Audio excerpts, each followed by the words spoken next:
This is All India Radio. In the program Spotlight, now we bring a discussion on sports in India, recent achievements and initiatives. The participants are Vijay Lokpalli, sports expert, and Rupa Ramani, senior sports journalist. Hello and welcome. Yes, it's a special discussion here tonight, and it is, of course, a special day for anyone who's connected to sports, more so us here. And, of course, joining me here on this discussion around National Sports Day is someone who's been around for so many years. He's covered multidisciplinary events across sports. Vijay Lokpalli, thank you so much for joining in, Vijay. Thank you, Rupa. And just another reminder to everyone who's listening in, National Sports Day, August 29th, is celebrated in honor of the birth anniversary of someone along with his teammates who sort of put India on the global sporting map in many ways, Major Dhyan Chand. That's the reason why we honor this day as National Sports Day here in India. But before we sort of speak about the various points around sports in the country, which is just your thoughts on something that sort of captured the imagination of so many people just a few weeks back, which was the Commonwealth Games. I think that's a good place to start to sort of talk about where India stands on the global stage when it comes to sports. Your thoughts on how India fared? Yes, Rupa, I think the trend was set by Tokyo Olympics. After the dreaded pandemic, it was so good to see India doing well on a global stage, and especially Neeraj Chopra and Mirabai Chanu. I mean, they led the brigade. So much of optimism around, and then so much of good news for the youth of the country that they could look forward to doing well, and they did well at the Commonwealth Games, where again we had some outstanding performances from the young athletes, and I was very, very impressed. Would you like me? I mean, you pick one, a sportsman of your choice or a sportswoman of your choice, and I'll pick one. Oh, that sounds good, Vijay. I think if I had to look at this particular sort of Commonwealth Games, I think there were a few sort of memories, few moments which I was sort of I would like to hold close to my heart. So if I had to pick one woman, I think it's difficult to pick one woman for me. It would be a close sort of a fight between, I think, Chanu and Sindhu, I guess. I think for me, Chanu, basically just because of how she came onto the scene, especially in Olympics also, it was a day one sort of a result for India, and she captured so many sort of wonderful moments in that one win. And I think continuing that, and it's rare to see someone being that consistent. Of course, there's a long way to go for her too. She's pretty nascent herself, but I think that was one moment. If you had to pick a woman athlete, I think if I had to pick that. And the second would Sindhu, obviously, because she was fighting an injury. She wanted a gold. She'd come that close, and sort of the last 1.5 years weren't that sort of promising for her after the World Championship. So maybe those two moments would be, when you look at women athletes, I think that's what I would pick. I'll quickly pick two male athletes. For me, I think Sharad Kamal was absolutely mind-boggling performance at the age of 40 to win a title. And the way he inspired his teammates, he plays with such dignity and no controversies in his career. And then I would pick Avinash Sable, from the Kenyans, was something. And very few people expected him to do well, but he did. And Commonwealth Games brought cheer to Indian sports fans outside of cricket. I mean, all these Olympic Games, Olympic sport was something we had to be proud of. I think it just come at the right time, Rupa, I think, because there's so much of being done now to promote sports, especially the girl child. I mean, if you see today, a lot of parents are wanting their girls to go out and play. So it is a big departure from the time I had begun my sports journalism, and as I grew, there were women athletes around, but they were those who kind of defied their parents to come and play. So they set a great trend. So I think this is a good time. These are the best times to be indulging in sports and looking at sports as a career. Absolutely, Vijay. I couldn't agree with you more. I think even if I had to look back at the time when I used to play sports and when I took up tennis, and I think just the thought of, and of course I played professionally, but just the thought of wearing a short skirt and walking out and not being able to do that, I had to wear track pants, that whole mentality of sort of, because we were very few of us around. Yeah. And I think from there to now, and even when you hear all these stories, you were mentioning, actually hit the nail on the head, because when we see all these athletes, even now, all these women athletes, especially in hockey, such very, very humble backgrounds, very humble beginnings, and to sort of to get encouragement from certain quarters, and maybe in some cases no encouragement, and still sort of get to do what they do. I think that's been a sea change for sure. the fact that so many more women are coming forward and sort of feeling confident about getting into that space and being able to achieve, yes, that's a definite sea change. I think the women doing well, that's a good point to prove. But if I had to ask you, obviously there were a few concerns when you talk about certain multidiscipline events not having a certain discipline, not having archery, not having shooting. That was a bit of sort of concerning aspect for a lot of Indian sports officials, people connected with those organizations, those associations here. Thoughts on something like that? Do we even look at that and do you say, okay, that's important to have certain different skill sets to be exercised in a multidiscipline event? Well, I think you have to give it to the host because they have the prerogative to kind of decide. And here, shooting and archery, they feel that they are not a spectator sport. That's what I had gathered when I was reading about it. So it was a big blow to India's medal tally, no doubt about that. But then of late, archers were also struggling. But shooting, yes. I mean, shooting is an international sport. So to be denied medals in these events, so that was a big blow, definitely. But I think government has done exceptionally well. It has kept hockey alive. It has kept all these small sports alive by giving the athletes the funds they require, the infrastructure that is needed, the best of training facilities, getting them modern, the infrastructure and support staff like sports science, nutritionists. And there are a whole lot of things. I mean, you are well aware, you have been covering also the events, multi-sport events. So I think a lot of credit I will give to the government. They have done their best to put sportsmen in a priority list. And the sportsmen are also very happy. Today, if you and I, of course, I mean, we have jobs secure, but if I was a youngster, I would love to give myself a chance in sports.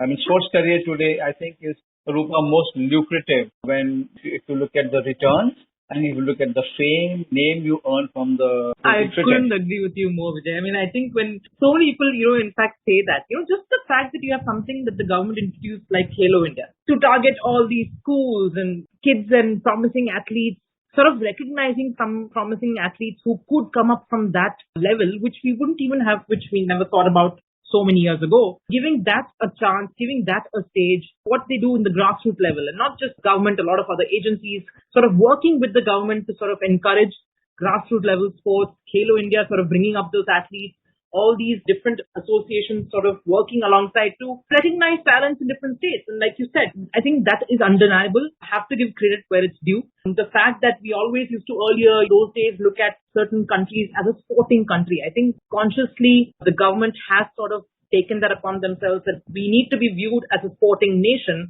And for that, all of these little intricacies have to be put in place. Just also your thoughts on a lot of these associations, and I think even, hopefully the AIFF will go that way, getting in former sports persons involved. I think a lot of that has been critical as well to the furthering of sports development in different disciplines. Your thoughts on that, Vijay? I think that's something that is sort of also very critical to the growth of a particular sport. Of course. I mean, there is no guarantee that a sportsman will be a good administrator. But there is no harm in giving the sportsman or sportswoman the platform to prove his or her credentials. Today, if you see, you must be aware of the TOPS scheme. That scheme is aimed at giving athlete what he or she wants. You want to be trained abroad? I mean, there are year-long camps preparing the athletes for big events. And then you have, like you said, Khelo India. There was the Khelo University Games. They have a lot of inspirational stuff coming up at the school level, at the university level. Then it also attracts athletes from humble backgrounds at the district level. That is where the talent lies. So the effort is to reach out to the grassroots in true sense. All these years, remember, we have been hearing catch them young. But I think now they are being caught young. And you must be also aware that the government has set up certain committees where they have involved former Olympians, achievers, and put them in the committee to seek their advice. So which I think is a brilliant initiative, which even the players are appreciating. So the best thing is that the sportsman I know for sure, he is very easily accessible to the athletes. Yes, absolutely, Vijay. I think even recently when he's obviously always very, very forthright in sort of conversing with them, he knows exactly what's happening everywhere. I think that's a a very, very positive sign for sure, especially over the last few years. And also the fact that, something like the Olympics committee having its meeting here in India, huge thing that to happen. I think everyone involved in these practices, like you said, the kind of initiatives that the government has set up, I think that sort of acts like a bit of a chain and a bit of a cycle in itself to sort of further connect India's association with global sports and not just in India as well. But if I had to ask you, Vijay, I mean, this is of course a very futuristic question. Yes, we did have, the youth games. We also hosted the Commonwealth Games. We've done all that. Yeah. Your thoughts on India being a host for an Olympics? Do you see that happening? How soon? How long would it take for India to be an Olympic host? India is moving in that direction. We have been great organizers. You have seen the World Cup for the juniors was organized, and we are now going to have another Junior World Cup for the girls. And Asian Games we have organized. We have been host to Commonwealth Games also. And the players who come, they went home very, very happy, claiming, they were praising the hospitality. So which is what we are known for being very, very hospitable people. And yes, it will be great if we move towards that direction. We have a couple of big cities to host Olympics, and we are now a very progressive nation looking towards making a mark at the international level in every field.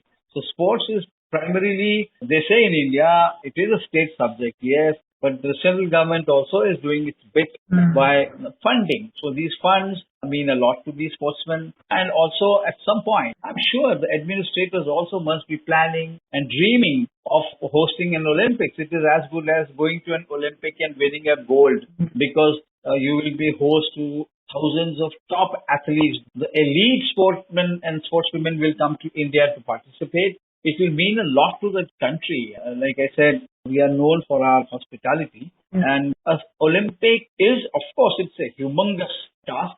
It's going to be it will take a monumental effort from the Indian Sports Administration and the government to come together and plan a bid for Olympics and win the bid. So I'm sure, if not in my lifetime, we'll definitely get to watch and host Olympics. Nothing like it. Oh, that's great. That's very, very sweet of you, Vijay. And I'm sure, I think just for you, I'm sure we could hope for them to hasten the process. I think it shouldn't be too far away. But yes, like you mentioned, just to sort of sum up this whole, conversation that we've had. So I think the most highlight point for us is, yes, there's been so many heartening performances. Even someone like a Neeraj coming forward shows how strong a foundation there is for non-cricket sports in the country. You did speak about, as we started this conversation, how the country gets so crazy about cricket, but this sort of the way the country has developed, the way the government has put in their initiatives and plans in place to sort of encourage non-cricket sports the way that they have. And we've seen it in the way that all the athletes also are performing. I think it's very heartening. Just to sort of get final thoughts, Vijay, from you before we sort of wrap this conversation up, just your thoughts on how India is as a global sort of sporting nation in some sense, and how do you see the strengths or some of the positives going forward from here? I think the process has been in motion with Mirabai Chanu, performance at the Tokyo Olympics, and Neeraj Chopra. And now if you see, we discussed about an athlete like Sable. He is going to be a big name in world athletics in the time to come. To me, the best thing is that sportsmen are giving their best on the field, because when they do well, they get appreciation from the president, the prime minister, the sports minister, and the whole of society. So that to me is the greatest development in the last few years. Oh, fabulous. Well put, Vijay. There's been so many positives, especially for India as a sporting country, particularly over the last few years. We've seen so many interesting athletes, not just the ones who we're so used to seeing, but like Vijay mentioned, Sable, that race, no one can forget him sort of breaking in and almost clinching the gold, just missing it by a fraction. But yes, that's what sporting moments and memories are for us, and everyone sort of, including the government, particularly the government, working towards making something like this so special on this National Sports Day. I hope you enjoyed this discussion, and thank you so much for listening in. You were listening to a discussion on sports in India, recent achievements and initiatives. The participants were Vijay Lokpalli, sports expert, and Rupa Ramani, senior sports journalist. This program was produced and presented by the News Services Division of All India Radio. You can listen to it on a mobile app, News on AIR. This program is also available on our YouTube channel, News on AIR Official. You may email opinion about this program at airnsdtalks sportsandindia@gmail.com.